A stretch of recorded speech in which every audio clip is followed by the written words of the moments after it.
Possible. Efficiency curves bending into territory. Hale Automotive had chased for a decade, and the room fell into a stunned hush, broken only by the engine's steady hum. But the twist came fast because Marcus Hale's face didn't light up with pride. It hardened with calculation, because he realized two things at once: that Aaliyah had solved a problem his best minds couldn't, and that letting the world know a mechanic's daughter had done it would upend the myth he sold to investors. So he smiled thinly and announced that while the fix was impressive, it belonged to the company, that Aaliyah would be compensated with a modest bonus, and that the official credit would go to the Helios task force.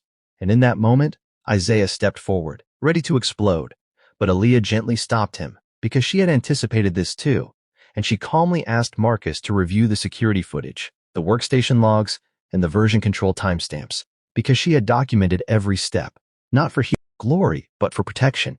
And when the legal team intervened, the truth spilled into daylight.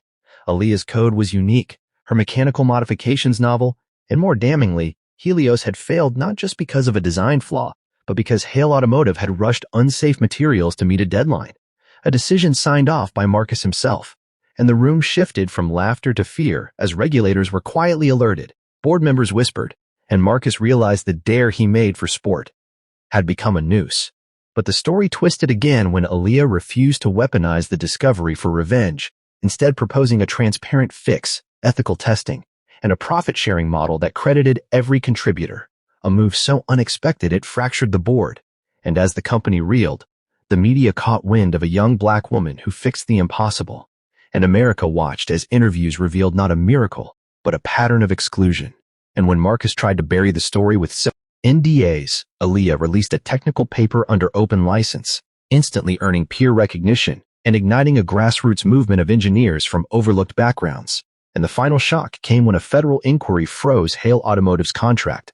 Marcus resigned under pressure, and the board offered Aaliyah a seat she declined, choosing instead to found an independent lab with her father as operations lead, dedicated to training kids who were told early what they couldn't be. And years later, when Helios-derived engines powered everything from ambulances to clean energy grids, people would still tell the story wrong, calling it luck or a one-night miracle.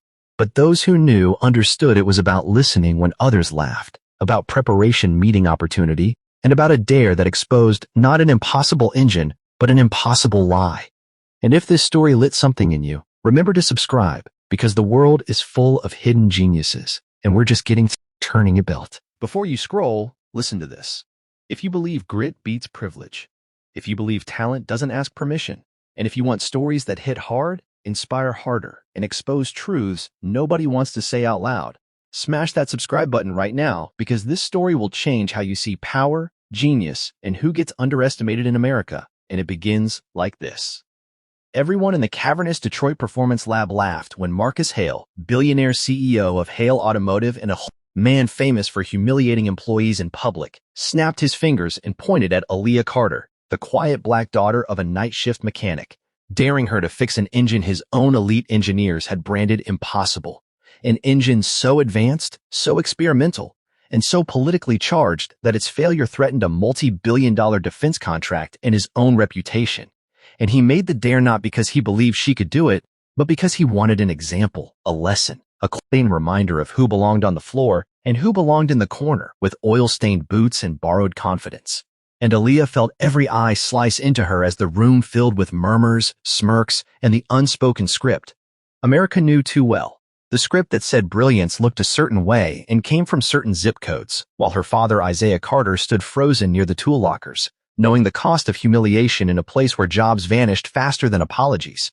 But Aaliyah stepped forward anyway, not because she wanted to prove them wrong, but because the engine on the stand, a compact fusion hybrid prototype codenamed Helios, was whispering to her in a language she'd spoken since childhood, a language of vibration, tolerance, heat, and timing, learned on milk crates in a rundown garage where her father fixed broken lives one car at a time.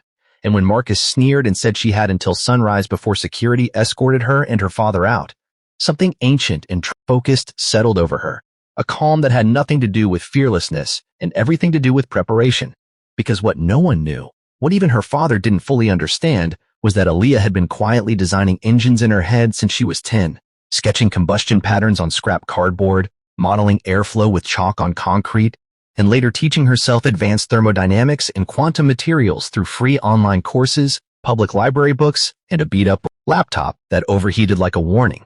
And as the lab lights dimmed and the engineers retreated to glass offices to watch the spectacle, Aaliyah circled Helios, touching nothing at first, listening, feeling the micro tremor in the casing, noticing the hairline stress marks near the composite manifold, recognizing a feedback loop between the magnetic flux regulator and the hybrid turbine that created a harmonic resonance at high RPMs, a flaw invisible to software diagnostics, but obvious to someone who had once fixed a cracked crankshaft with nothing but intuition and borrowed tools. And hours passed as Marcus drank whiskey with board members and joked about teachable moments, while Aaliyah worked in silence, dismantling only what was necessary, realigning components by microns, reprogramming control logic with a workaround she wrote from scratch, and improvising a damping lattice using spare alloy strips. And just before dawn, when the night crew gathered like witnesses to an execution, she turned the key, and Helios didn't roar. It breathed, smooth and stable, the vibration gone, the output clean, and the monitors lit up with numbers no one thought